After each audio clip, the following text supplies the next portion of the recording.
Foster fact, I coach some of the busiest clients in the world, and when I hear executives say, I just don't have time to work out, it's almost always to do with a work addiction or savior complex. Let me explain.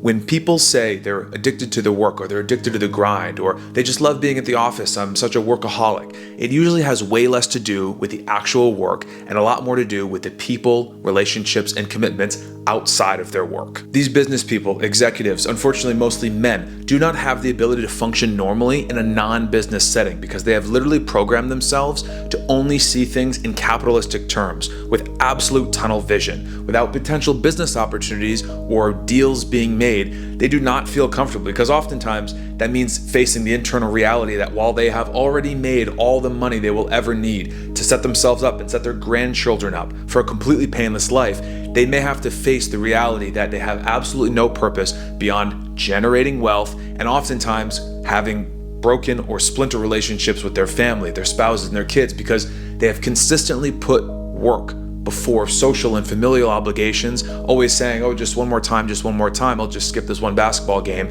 I'll just skip this one party because I have an important board meeting, just another one. And then before you know, the kid is 10 and you are suffering from some chronic back pain or some degenerative disease. I once had a client tell me that the scariest part of their day was the elevator ride from the ground floor to the 7th floor because it was a moment that they knew they didn't have cell phone reception and would be forced to think about themselves and just be alone with their thoughts without an external stimulus somewhere between 5 to 8 seconds. I had a client tell me that the worst part of their $5,000 per night vacation was that the Wi-Fi in the pool house was not strong enough for Zoom meetings.